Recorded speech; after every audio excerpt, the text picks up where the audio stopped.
Welcome to another episode of Chaz Sports Talk. And welcome to the fallout of the 2024 college football season. The regular season's pretty much done. The only game left is the Army-Navy Classic. I will not be doing a pick or preview for that video at all. And it's just more of, just them find out which one is going to be the CIC winner. More like I think it's going to be Army. But anyways, last weekend we had the championship weekend. Conference championships were determined. I actually went 5-4 in those games, so I was quite shocked about that. I actually got a Conference USA game right. It's only taken me 5 tries to get there, but I did. So Army blow Tulane away. Arizona State literally ran over Iowa State with Scattaboo. Texas and Georgia goes into overtime, which was a classic game between those two. Penn State, Oregon went neck and neck until Oregon just went, nope, this is mine, and just took off. Now, the MAC and the Sun Belt, I got those completely wrong, but that's just case in point. And we came to the ACC Championship. SMU struggled in the beginning. They looked like a fish out of water, but they circled around, came back from being behind 21 points to tie the game until their special teams failed them, allowed a huge return. Defense failed them, allowing a long pass to set up a game-winning field goal, the longest in ACC championship game history, and Clemson won it again. Which leads me to the fallout of the CFP from Selection Sunday. Now, a lot of people thought very huge, flamboyant personality, an ex-NFL quarterback who could not win Super Bowl, does have a national championship under his belt. Talking about how SMU doesn't belong, Notre Dame doesn't belong, in all these. And he is one of the issues I have with college football. He's not the only one that does that. Paul Firebon also does it too, but he's a little more muted today. Nick Saban is even, they had their opportunities and they blew it. And that's the whole thing. You have to play a schedule you're dealt. There's no way about that. Are some conferences better than others in terms of competition? Yes. That's just because the talent seems to migrate to that region or to that conference. One is because of the history associated with it. 2 is the coaching. And 3 is just the national exposure. The more eyes are on you, the better chance you could get picked up by the NFL when your time comes. That's all it really is.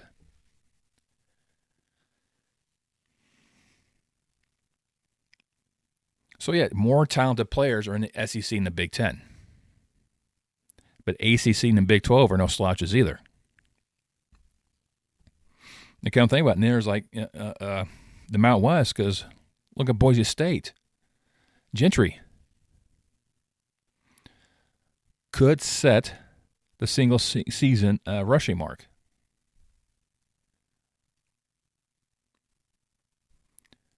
Could beat the Heisman winner. He doesn't play for Notre Dame, Michigan, Texas, Florida State. It's Boise State. One of the big 3 BCS busters of the day that has yet to land in a major conference. Teams stopped scheduling them because they were that good for a while. But when it comes to the CFP, I believe they got it right with their 12 that got in. The order I may have a little issue with, but that's semantics. The two teams that were the first two out, Alabama and Miami. Well, Alabama should get in there because they're Alabama. Look at their resume. Yeah, let's look what they lost to. They only scored 3 points, 3 against Oklahoma.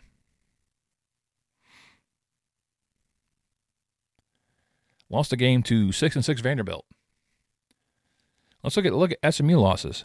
Lost to a 10-2 BYU. And they lost in the ACC Championship Game to Clemson.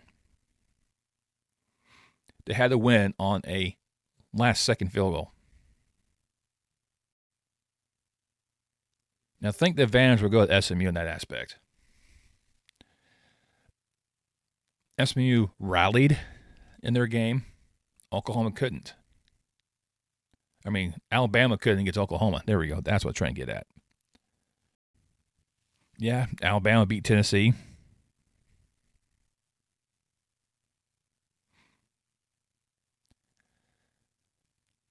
But even Miami's loss to Syracuse looks better than Alabama's losses.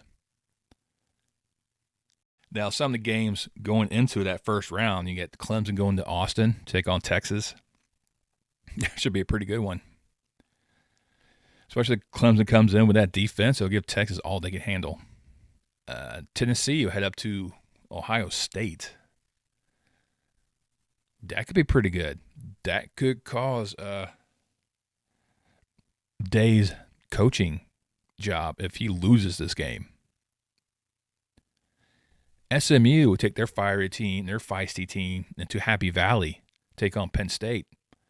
And if Franklin can't beat SMU, he might find himself also looking for a new job. Because the winner of Clemson, Texas has to go to Arizona State. Winner Tennessee, Ohio State has to go take on Oregon in the Rose. Winner SMU, Penn State have to go to Boise State, go to the Fiesta Bowl, take on Boise State. There we go. And then an in-state battle between Indiana and Notre Dame to find out who goes to Sugar Bowl to take on Georgia. Definitely some interesting matchups in that first round. Really be any different if Alabama got in, because I think Clemson will have to go to Penn State, and then Alabama will have to take on Texas. I mean, that's probably about the only thing that would change. I know, could be upset by Indiana. I mean, it's like, well, who they beat? Last time took on anyone tough, they got blown out. Once again, you can take the whole thing into account. I know a lot of people put a lot of emphasis on strength of schedule, and that's all they concentrate on. You can't just concentrate on that. You have to see what they do. Not all games are going to be determined as a quality matchup or whatnot. Because Indiana battling Michigan, now's a tough test for Indiana. Michigan's not an easy out. Ask Ohio State. So that's probably why Indiana got in, because they beat Michigan and why Ohio State didn't, but Ohio State's in. Now, some were complaining about the seeding, and I get it. The top 4 conference, and you only allow 5 conference champions are getting in. So it gives you, SEC, the Big 10, ACC, and the Big 12. So your Big 4 who get the AQs. That's all they wanted. But I think some are upset that Boise State is ahead of them in the seeding process. I hear that from Texas fans. Should have beaten Georgia. That's all I got to say to you. You had 2 opportunities to beat Georgia and it failed both times.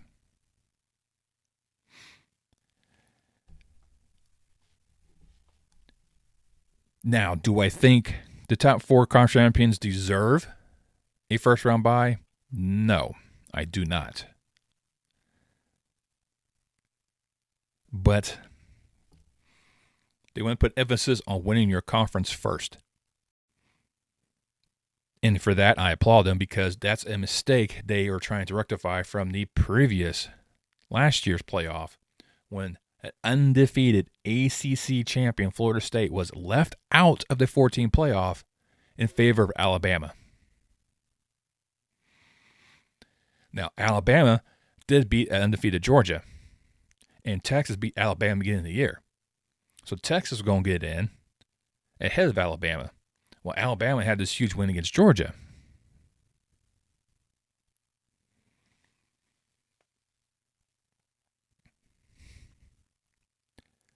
So something had to give. And God forbid you leave Alabama out of the playoff. That's all I'm saying. They're going to throw out, well, they won with a third-string quarterback. And your point is, it is a team sport, is it not? We always give accolades to the player that does extremely well. And when they do extremely poorly, we criticize them for not stepping up to the challenge. A third stringer stepped up to the challenge. Did he play perfectly? No. Does defense help him out? Absolutely. And they got demonized for it. I was like, well, look at the result of the Orange Bowl. Georgia destroyed them. Yeah, because all the stars sat. Because they weren't in the playoff.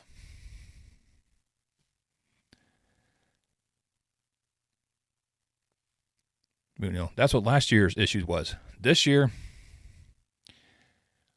you're going to get question marks about those last two spots and then the next two out. There's always going to be talk about that, no matter what. Even in the field, what was it, 65 or 64, whatever it is now for a men's basketball tournament. They always question a few teams that probably should have got in over teams that actually did get in. You're going to have that. That's part of the process. But if you complain about that, sometimes, well, maybe you should win more games. And that was the thing. Alabama, 3 losses. That lame duck game they did in Oklahoma killed their chances right then and there. If a 3-loss team got in that wasn't a conference champion, I would be irate because there are a couple of 2-loss teams that should have got in ahead of Alabama if that was the case. That's Miami and BYU. Hell, I even put Army up there before I put Alabama in there. And that's a stretch.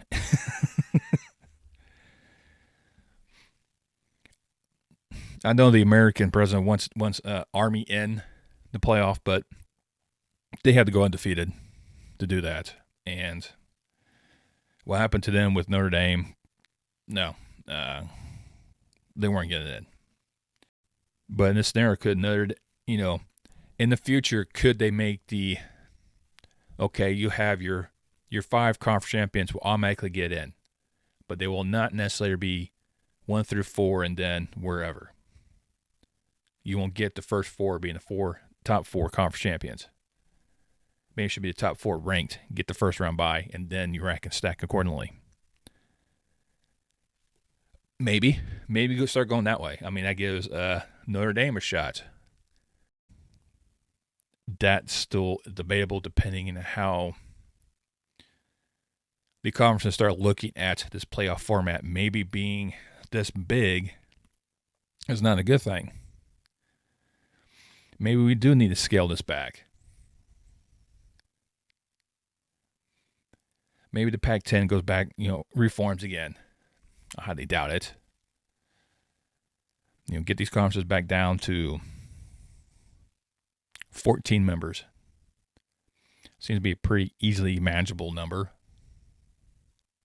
Ensure a good rotation that every 2 years you should get everyone. I believe that's how they could work.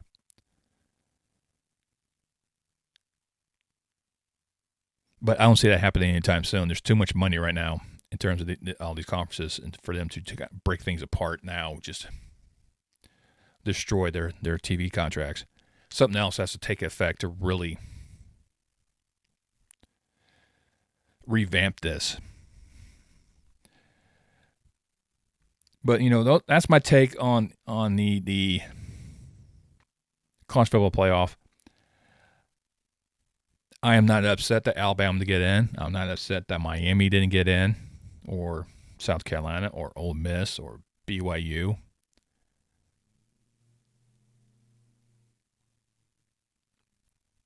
I do think SMU was one of the better teams. They struggled early because of that big game, but came back against Clemson and Charlotte. And just, tripped right at the finish line. That's all it was. Tripped at the finish line.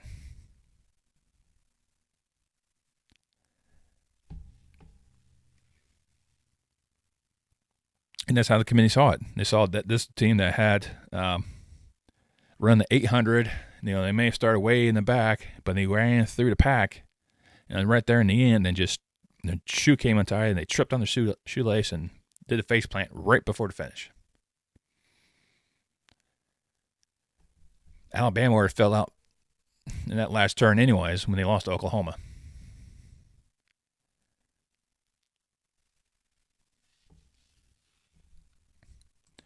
But no, we can't leave without experiencing my point index and 25, it really doesn't make any sense whatsoever.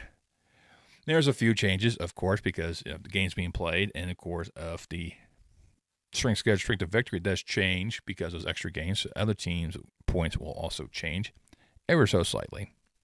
So we'll start this off right away. We're last week's the only one actually to fall out from last week's poll is UNLV after losing in the Mountain West Championship. So coming into the top 25, moving up one is Louisville. Duke maintains, so does Mizzou. Army was up 3 positions. That's it. That's all. I think with the CFP, they didn't have them very high either. Because they go, hey, look what they did. They didn't really have that stiff a competition. Illinois, for me, dropped 2 positions to 21. Ole Miss maintained. South Carolina down 1. Colorado down 1. Clemson moved up 5 after winning the ACC Championship, being a 3-loss team in the playoff. Iowa State dropped 5 after losing got ran over by Arizona State. That was just an amazing game. I have Tennessee at 14. I got Alabama at 13. Boise State for me is at 12. Number 11 is Miami. Cracking the top 10 is BYU, followed by Penn State, falling to number 9. SMU will fall to 8. Texas falls to 7. So Indiana moves up 1. Ohio State moves up 1. Arizona State will be up 5. Georgia up 5. Notre Dame actually moves up 2. And then, of course, Oregon maintains 1. You see the schools in italics. That just means they are conference champions. So that's just my point index. Like I said, I won't be dealing with it. This is the final one, just like the college football playoff. They're down their poll. I'm down this poll. Army, Navy still have their game coming up, but it's not really going to affect them too much. I mean, they may have Army move up, maybe a spot or 2. That's about it. So not really much to adversely affect anything. That's my take. That's my point index. I know it doesn't seem to favor the SEC as much as AP and CFP and the coaches poll does. I don't know. I think it's just one of those weird computer polls, I guess. It's not really a computer because I developed the formula for it. And I'm not a smart man.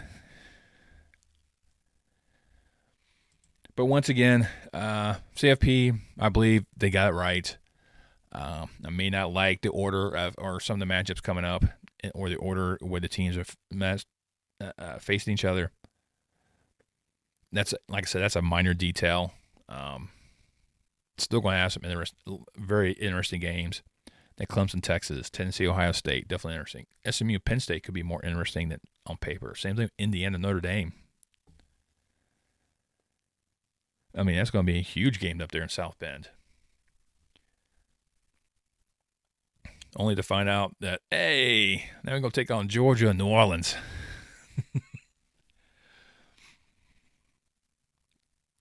But hey, let me know down below what you think. I know SC fans, I hear those keyboards smashing right now.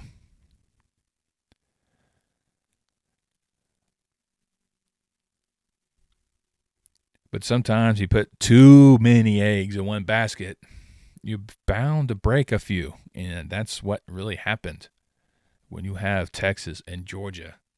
Then you throw in Alabama, Tennessee, Ole Miss, South Carolina. A lot of quality teams. Somebody's going to get left out. All of them can't get in. Because there's other conferences out there that have really good teams. The Big Ten, Oregon, Penn State, Ohio State. ACC with Clemson, SMU, Miami. The Big 12, you go Arizona State, BYU. You still keep Iowa State and Colorado in that conversation. Not to mention, if you look at the American and the Mountain West, those are the two premier of the groups. The Boise State winning theirs, Army winning theirs. You still had Tulane and Memphis in the American. You still had UNLV out in the Mountain West. So you still had quality teams out there.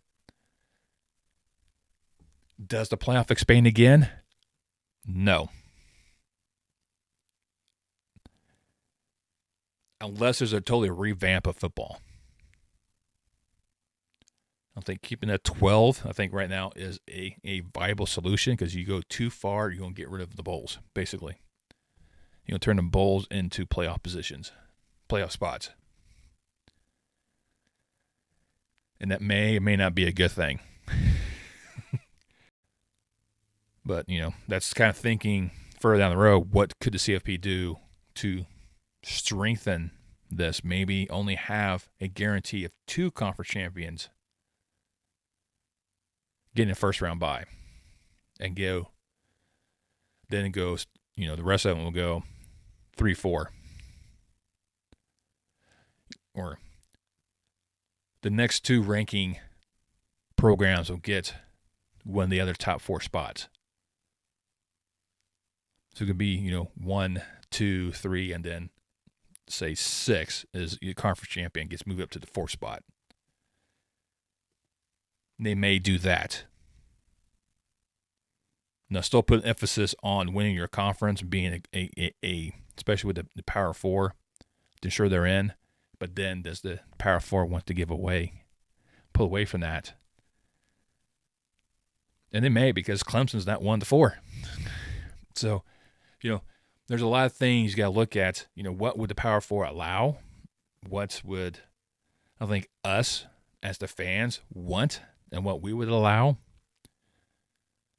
For me, I like to see where the season matters towards the end of the season, where games actually play out, just like the NFL. NFL, you have games towards the end of the season that actually play and mean something. For the playoffs, this is one of the things that the 12-team format did for this season. Had games later in the season mean a lot. Does that mean that they schedule less games against, quality teams? Kind of dilute the schedule? I have a feeling it's going to happen that way, because SEC is going to feel cheated. They won't play as many tough out-of-conference games, in their opinion. Or maybe they'll get that Appalachian State or Jenksville State to come in there and upset someone. And maybe that'll change the whole aspect. But I think with this first iteration of the 12-team format, like I said, I think I agree about 90% of it, which is good.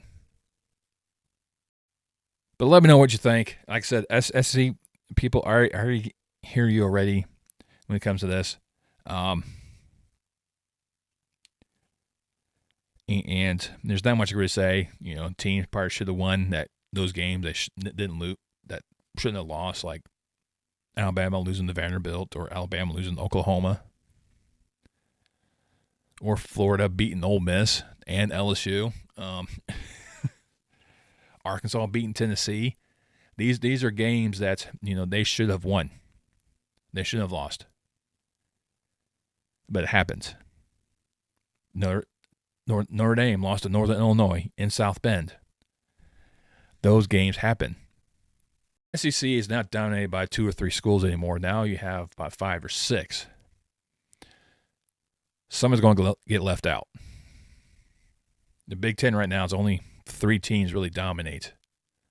I would say 4, but Michigan kind of fell off the radar this year. USC is still kind of struggling right now.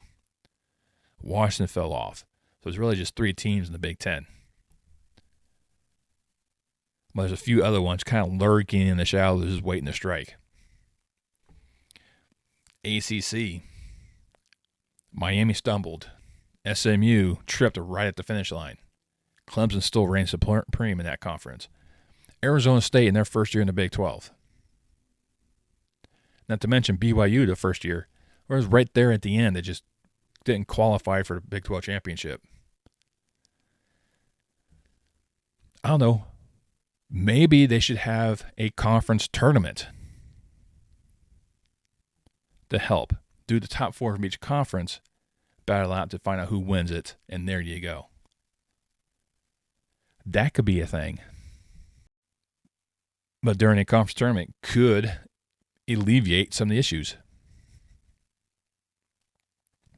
Mix up the comments below. Let's keep it civil. There's a lot of heated opinions.